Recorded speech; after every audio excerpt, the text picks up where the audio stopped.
भागवत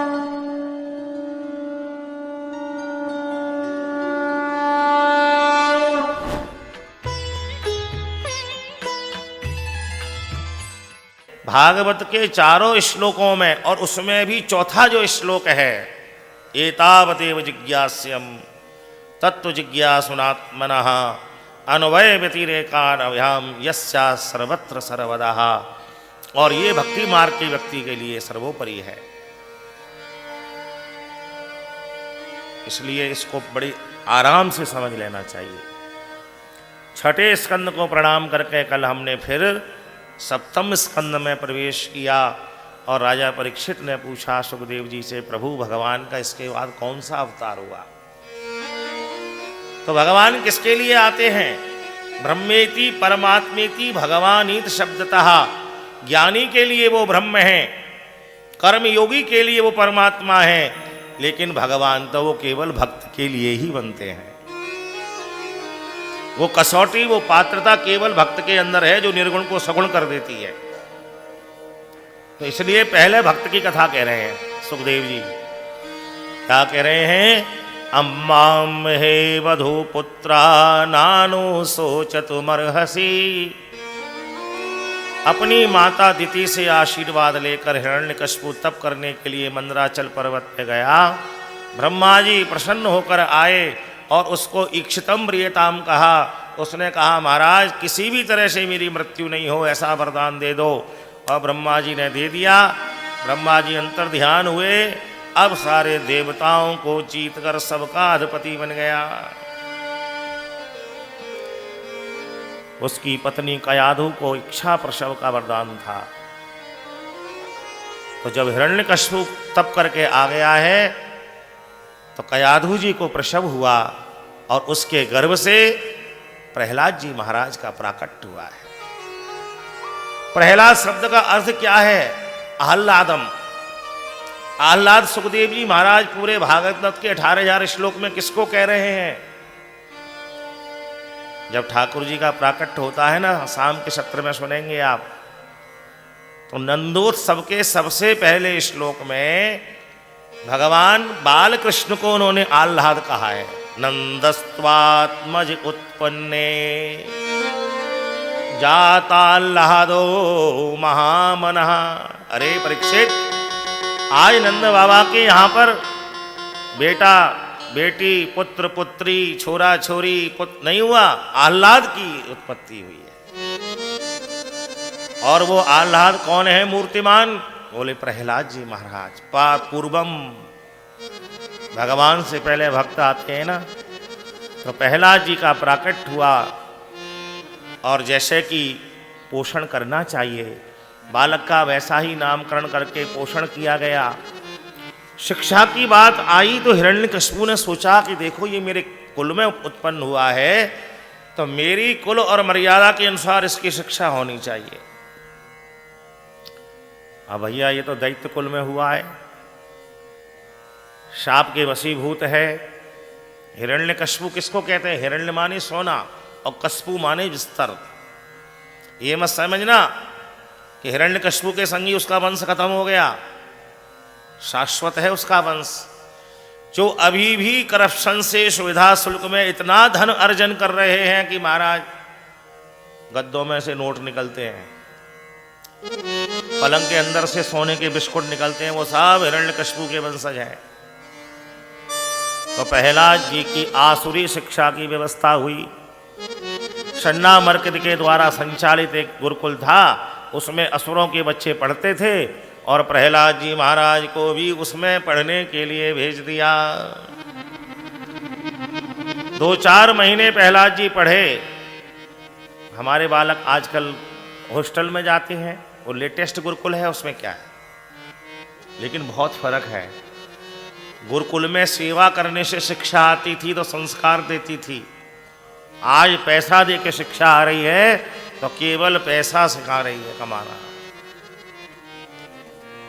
हम लोग हॉस्टल में भेजते हैं लाख रुपए, 2 लाख, 5-5 लाख रुपए साल की फीस पे भेज रहे हैं बच्चों को, तो क्या दृष्टि रहती है? बोले जब वहाँ से बच्चा निकलेगा तो कितना पैकेज इसको मिलेगा, तो पैसा दे के पैसा ही कमाना आएगा, सेवा करके संस्कार आएगा। शंडामर्क जी के गुरुकुल में पढ़ने के लिए जब गए तो 2-4 महीने के बाद में इच्छा हुई और अपने पुत्र से मिलने के लिए हिरण्यकशिपु पधारे। बालक प्रहलाद जी ने प्रणाम किया, प्रेम से हिरण्यकशिपु ने गोदी में बिठाया। बेटा, गुरुजी ने तुमको क्या क्या पढ़ाया है? अब देखो, हिरण्यकशिपु पूछ रहा है शंडामर्क के लिए और प्रहलाद जी उत्तर दे रहे हैं नारद जी के लिए, क्योंकि ये तो पहले ही पढ़े आए महाराज, यहां तो केवल प्रतीकात्मक रह रहे हैं।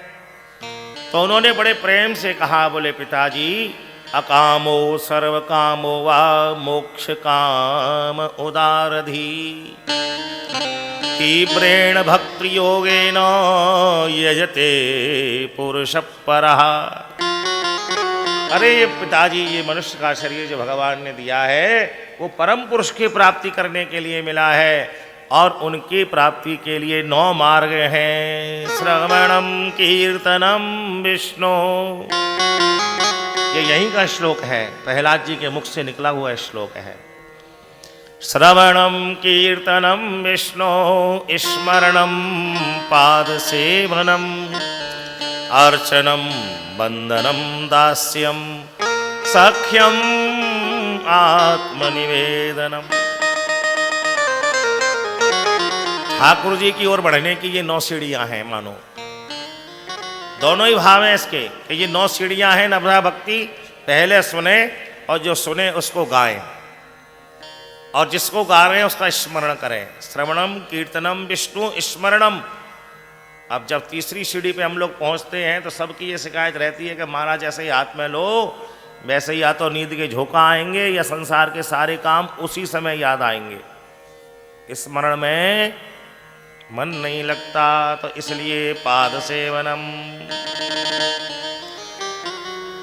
श्रवणम कीर्तनम विष्णु स्मरणम पाद सेवनम। पाद सेवन क्यों? ठाकुर जी के विग्रह को रोज क्यों स्नान कराएं, क्यों वस्त्र धारण कराएं, क्यों पुष्प चढ़ाएं, क्यों चंदन लगाएं, क्यों आरती उतारें उनकी, क्यों भोग राग रखें? जिससे कि स्मरण में मन लग जाए। स्मरणम पाद सेवनम अर्चनम वंदनम। फिर ठाकुर जी को साष्टांग प्रणाम करना चाहिए। साष्टांग प्रणाम कहते हैं दोनों सबसे आगे वाली उंगली भी जुड़ जाए, इस तरह से साष्टांग प्रणाम। अर्चनम वंदनम, वंदन करने के बाद अब तीनों मार्ग के लोगों को बता दिया। दास्यम, अर्चनम वंदनम दास्यम, यानी भक्ति मार्ग के को दास्यम। किसी की कॉलर ज्यादा खड़ी हो, कर्म योग का मार्गी हो तो सख्यम, मित्रता का व्यवहार रखे भगवान से। और भैया ब्रह्मज्ञानी है तो आत्मनिवेदनम। ये नवधा भक्ति है और इसी को बिल्कुल जो राम भागवत में संस्कृत में श्लोक है बिल्कुल ऐसे ही रामायण में भगवान श्री राम ने शबरी माँ के आगे गाया है। प्रथम भगति संतन कर संगा दूसरी रति मम कथा प्रसंगा। प्रथम भगति संतन कर संगा दूसरी रति मम कथा प्रसंगा।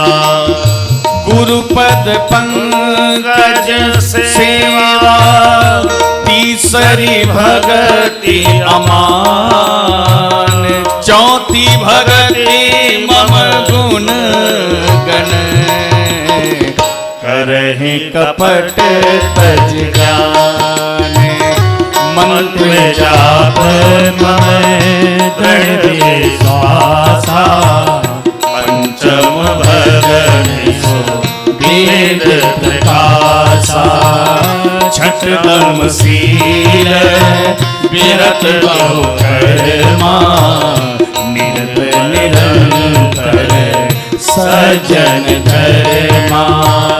सातम जथा मोहे जग देखा मोते अधिक संत कर लेखा आठम जथा लाभ संतोषा सपने नहीं देखे पर दोषा नमम सरल सबके चहे छीना मम भरोस हिय हरस नदीना नौ में जिनके एक होई नार पुरुष सजे राजर सोई प्रथम भगति संग तन कर संगा दूसरी रति मम कथा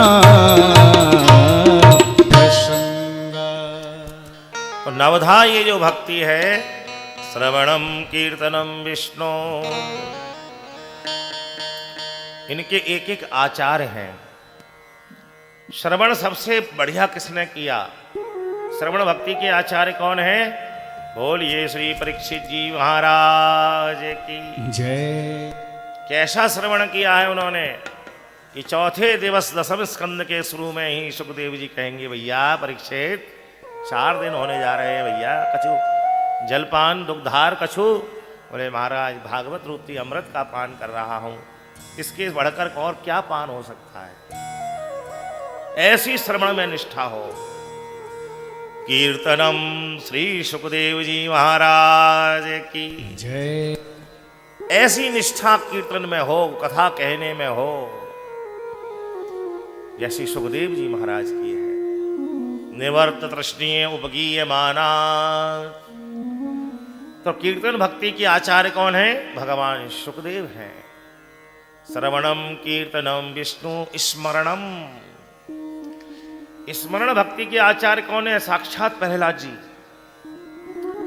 कितनी विषम परिस्थिति में असुर के यहां पर जन्म हुआ, और अभी हम देखेंगे कितनी तरह से उनको मारने का प्रयास किया जाएगा। उसके बावजूद भी वो भगवान के स्मरण को नहीं छोड़ते। हमारे जीवन में अनएक्सपेक्टेड कोई दुख आ जाता है तो हम कहते हैं हमने भगवान का क्या बिगाड़ा था, बंद करो ये सब पूजा पाठ, कुछ नहीं होता इससे। जब विपत्तियां आएंगी तो आएंगी ही, वो क्या इससे रुक रही है? कितनी कच्ची नींव है हमारी भक्ति की, कितनी कच्ची दीवार है हमारी निष्ठा की कि जरा सी विपत्ति आते ही महाराज वो दीवार ढह जाती है। और स्मरण में अगर देखा है प्रहलाद जी को, नाग की कोठरियों में उनको बंद किया जाएगा, विष का पान कराया जाएगा, उसके बावजूद भी वो है भगवान के स्मरण का त्याग नहीं करेंगे। तो स्मरण भक्ति के आचार्य हैं श्री प्रहलाद जी महाराज। श्रवणम कीर्तनम विष्णु स्मरणम पाद सेवनम। पाद सेवन में कौन है? श्री लक्ष्मी महारानी। क्षीर सागर में अनवरत भगवान के चरणों की सेवा कर रही हैं।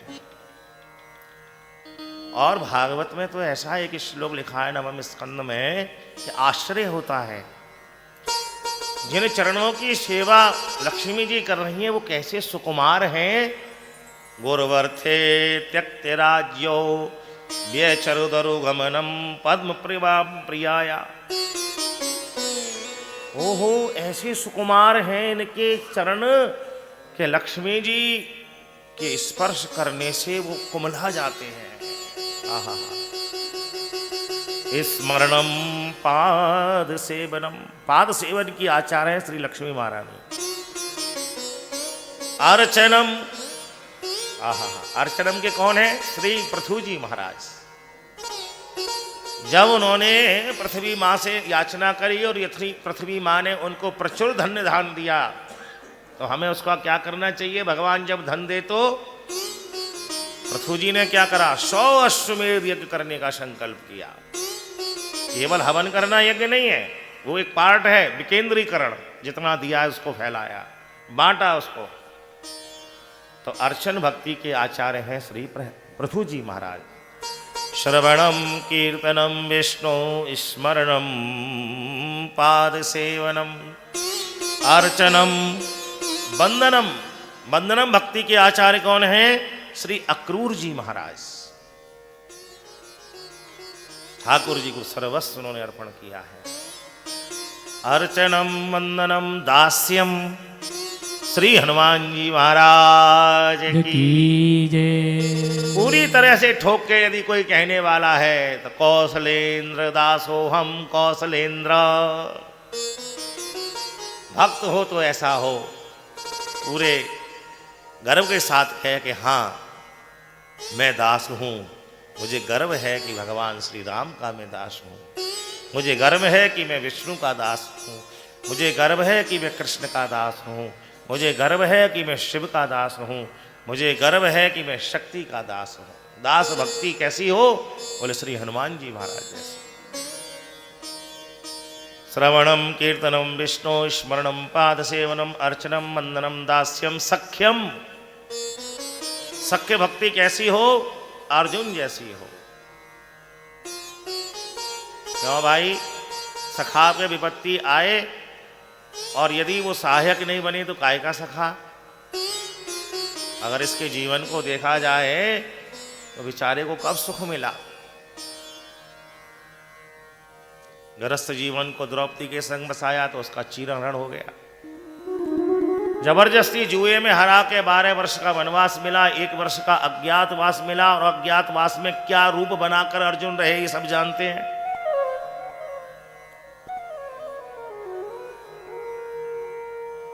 और विपत्तियों की बात तो यह है कि साक्षात भगवान श्री कृष्ण की भगनी से उनका विवाह हुआ, उससे एक पुत्र प्राप्त हुआ और कृष्ण के सन्मुख वो पुत्र मारा गया अभिमन्यु। लेकिन कैसे सखा है अर्जुन, उन्होंने उंगली नहीं उठाई। काहे के भगवान हो तुम? वैसे द्वारकाधीश चक्र हाथ में लेके घूमते हो, तुम्हारे सामने तुम्हारा भांजा मारा गया। ऐसी भक्ति होनी चाहिए। इनका नाम वैसे ही थोड़ी चयन किया गया है, परीक्षित जी का, सुखदेव जी का, प्रहलाद जी का। क्योंकि इन्होंने बड़ी बड़ी विपत्ति में भी अपने धैर्य को नहीं छोड़ा। धीरज धर्म। अरे हमारी जेब में 1000 रुपये हैं, बढ़िया कुर्ता कलफ लगा के पहन लिया, 100 रुपये भगवान के आगे चढ़ा दिए, इससे हम कोई धार्मिक थोड़े हैं। धर्म की परीक्षा तो विपत्ति के समय होती है। धीरज धर्म मित्र और नारी आपतकाल परखियो चारी। और ये नवधा भक्ति के जो एक एक पर्सनैलिटी जो है ना, इनके जीवन को अगर देखें तो इन्होंने विषम से विषम परिस्थिति में संग दिया है। परीक्षित जी ने कब श्रवण किया है? जब जेब में 1 रुपया भी, जेब भी नहीं है। जनमेजय को गद्दी पर बिठाकर समस्त राजपाट का त्याग करके आए हैं, तब श्रवण किया है विपत्ति के समय में। सुखदेव जी ने गायन किया तो किसको किया? बोले जिसमें 1 रुपया भी नहीं है देने के लिए, ऐसे को सुनाया है, इसलिए उनका नाम लिया गया है। प्रहलाद जी ने स्मरण किया है तो विषम परिस्थिति में किया है। नारायण सख्यम आत्मनिवेदनम। और आत्मनिवेदन भक्ति के जो आचार्य है वो कौन है? महाराजा बलि है। प्रहलाद जी को क्रेडिट मिला है, स्वयं भी आ गए नवधा भक्ति में, स्मरण भक्ति के, और महाराज पोता भी आ गया। प्रहलाद जी का बेटा विरोचन और विरोचन का जो पुत्र है उसका नाम है बलि। आत्मनिवेदनम कुरु शीर्षण में महाराज, तीसरा पैर सिर पे ही रख दो मेरे पे। तो ऐसी नवधा भक्ति का गान जैसे ही प्रहलाद जी ने किया हिरण्यकश्यप के सामने, हे पिताजी हम सबको भगवान नारायण को प्राप्त करना चाहिए, यही मनुष्य के शरीर का सबसे बड़ा सुख है, और इनमें से हमें जो अच्छा लगे उसको हम फॉलो कर लें। परीक्षित जी को कर लें, सुखदेव जी को कर लें, प्रहलाद जी को कर लें, लक्ष्मी जी को कर लें, पृथु जी को कर लें, किसी को भी अपना आइकॉन बना लें। आजकल लोग कपड़े पहनने में बड़े बड़े एक्टरों को आइकॉन बना लेते हैं। तो भैया ये नवधा भक्ति में से किसी एक भक्त का अगर अनुसरण जीवन में हो जाए तो निश्चित हमारा कल्याण हो जाए, उसमें कोई संशय नहीं है। जैसे ही प्रहलाद जी ने ये बात कही, उठा फेंक दिया हिरण्यकशिपु ने गोदी में से। अरे षण्णामर को, ये मेरे पुत्र को तुम क्या पढ़ा रहे हो? जिस नारायण की महिमा का ये गान कर रहा है, उसने तो मेरे बड़े भाई की हत्या करी। मैं उसको हत्या करना चाहता हूं और ये उसका गुणगान कर रहा है। देखो ये मेरा पुत्र है, आसुरी शिक्षा इसको दो, नहीं तो तुम्हारा बंद हो जाएगा ये सब काम जमड़ा। कह के चला गया। सुखदेव जी कह रहे हैं, परीक्षित कुछ दिन के बाद में किसी के यहाँ कुछ यज्ञ का आयोजन था, तुम्हारा यज्ञ कराने के लिए नगर से बाहर चले गए षण्डामर्क। प्रहलाद जी ने मौका पाया और सारे दैत्य कुल के बालकों के गले में तुलसी माला पहना दी। सबके महाराज ऊर्ध्व तिलक लगा दिए और बोले, देखो बेटाओ, कौमारेत आचरित प्राज्ञः, धर्म अर्थ काम मोक्ष जो 4 पुरुषार्थ हैं मनुष्य के जीवन से प्राप्त करने वाले, उसमें धर्म सबसे पहले प्राप्त करना चाहिए। इसलिए नाम संकीर्तन हो जाए। मेरो राधारमण गिरधारी, गिरधारी श्याम बनवारी। मेरो राधा रमण गिरधारी, गिरधारी श्याम बनवारी। मेरो राधा रमण गिरधारी, हरि गिरधारी श्याम बनवारी। मेरो राधा रमण गिरधारी, गिरधारी श्याम बनवारी। गिरधारी श्याम बनवारी, गिरधारी श्याम बनवारी। गिरधारी श्याम बनवारी, गिरधारी श्याम बनवारी। गिरधारी श्याम बनवारी, गिरधारी श्याम बनवारी। मेरो राधा रमण गिरधारी, गिरधारी श्याम बनवारी। मेरो राधा रमण गिरधारी, गिरधारी श्याम बनवारी। षण्डामर्क जी लौट कर आए और उन्होंने महाराज विद्यालय के दृश्य को बदला हुआ देखा। काली दीवारें पुती हुई भगवा पुती गई, सारे बालकों की धोती कुर्ता पहना दिया, चोटी स्थापित हो गई, ऊर्ध्व तिलक लग गए, सबके गले में तुलसी की माला मंडित होके सब हाथ में महाराज करताल लेके भजन कर रहे हैं। ओहो, एक मछली ने सारे तालाब को गंदा कर दिया। अरे ये पहला तो हमारी पाठशाला को बंद करके मानेगा। झट से गोदी में उठाया और राजा की सभा में ले जाके दे दिया। महाराज, नामत प्रणीतम न पर प्रणीतम। गेहूं को दुनिया ने पीसा है, क्यों माताओं पीसा है? नहीं, गेहूं को दुनिया ने पीसा है, आटा किसी ने नहीं पीसा होगा। ऐसे ही बिना पढ़े को पढ़ाया जा सकता है, पढ़े हुए को क्या पढ़ाओगे? षण्डामर्क ने कह दिया, राजन ये हमसे नहीं पढ़ाया जाएगा, क्योंकि ये पहले से ही पढ़ा हुआ है, और पढ़ा हुआ भी किससे है? देवर्षि नारद जी से। नारम ज्ञानम ददाति इति नारदः। अब जो नारद जी से पढ़ा हो उसको हम क्या चेला बनाएंगे भाई? हम कौन से खेत की मूरी हैं? इसलिए वो तो लंबी डंडौत करके प्रहलाद जी को छोड़कर चले गए। अब राजा ने कहा, ना तो तू किसी के पढ़ाए पढ़ेगा, तो तू किसी के मारे मरेगा। असुरों को बुलाया, बोले जैसे भी हो इस बालक को मार दो। प्रहलाद जी को मारने के लिए बड़े बड़े मत वाले हाथियों के आगे फेंक दिया, बड़े बड़े पहाड़ों से गिराया, जहर का कटोरा उनको पिला दिया। डुंढा राम की राक्षसी उनकी भुआ थी, उसको ना जलने का वरदान था, वो महाराज अग्नि में लेके बैठ गई, लेकिन जाको राखे साईं। जिसको वरदान था ना जलने का वो जल गई। और प्रहलाद जी महाराज मेरो राधा रमण गिरधारी कीर्तन करते करते बाहर आ गए अग्नि में से। श्याम बनवारी मेरो राधा रमण गिरधारी गिरधारी श्याम बनवारी।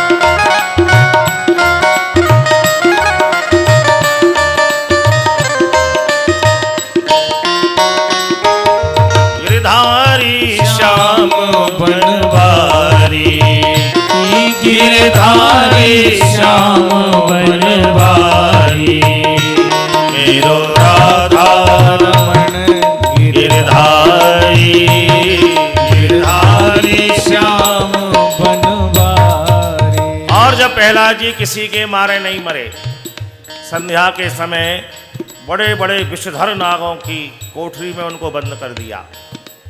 सपेरों ने सोचा सुबह खोल के देखेंगे तो मरा हुआ नीला पड़ा हुआ पाएगा, लेकिन जैसे ही प्रहलाद जी बंद हुए, प्रहलाद जी ने सारी नावों की ओर देखा और देखते ही महाराज नाम संकीर्तन शुरू कर दिया। सपेरों ने सुबह कोठरी खोल के देखा तो प्रहलाद जी गायन कर रहे हैं और नाग नृत्य कर रहे हैं। मेरो राधा रमण गिरधारी गिरधारी श्याम बनवारी गिरधारी गिरधारी श्याम बनवारी। मेरो राधा रमण गिरधारी गिरधारी श्याम बनवारी मेरो राधा रमण गिरधारी गिरधारी श्याम बनवारी गिरधारी श्याम बनवारी गिरधारी श्याम बनवारी ओ गिरधारी श्याम बनवारी गिरधारी श्याम बनवारी ओ मेरो राधा रमण गिरधारी गिरधारी श्याम बनवारी। ओ मेरो राधा रमण गिरधारी गिरधारी श्याम बनवारी। मेरो राधा रमण गिरधारी गिरधारी श्याम बनवारी। अब तो सारे असुरों ने सारे प्रयत्न करने के बाद पुनः सभा में लाकर प्रहलाद जी को खड़ा कर दिया। राजन, ना किसी के पढ़े ना किसी के मारे ये मरे। तो हिरण्यकशिपु ने कहा, अरे प्रहलाद, तेरे पास ऐसी कौन सी शक्ति है, क्या चमत्कार है, किसी के मारे मरता भी नहीं, कौन तेरी रक्षा करता है? प्रहलाद जी कहते हैं, ना केवलम में भवतस्य राजन। अब वो पिता नहीं कह रहा, क्यों कि हिरण्यकशिपु पिता जैसा व्यवहार कर कहाँ रहा है, वो तो शत्रु जैसा व्यवहार कर रहा है। तो उन्होंने पिता नहीं कहा, न केवलम में भवतस्य राजन। हे राजन, ये मत कहो कि वो शक्ति मेरे पास है। एवरीबडी, न केवलम में भवतस्य राजन सा च बलम बलई परेशान। संसार में छोटे से छोटा जो जीव है और बड़े से बड़ा चक्रवर्ती भी, और कहाँ कहें ब्रह्मा जी के अंदर भी उसी का बल बोल रहा है। अच्छा, तो इतना जो बलवान है, जिसने ब्रह्मा जी को भी उत्पत्ति का बल दे रखा है, वह बलशाली कहाँ रहता है? बोले पिताजी ये मत कहो कि वो कहाँ रहता है। प्रश्न करना है तो ये कहो कि वो कहाँ नहीं रहता। तो उसने कहा कि अच्छा, अब देखो भगवान सब जगह रहते हैं, ये हमने सुना है, पढ़ा है और मानते हैं, लेकिन किस रूप में रहते हैं? छित जल पावक गगन समीरा। ये जो 5 तत्व है ना, आकाश वायु जल अग्नि और पृथ्वी, यही भगवान के 5 स्वरूप हैं। इसी से भगवान यत्र तत्र सर्वत्र हैं।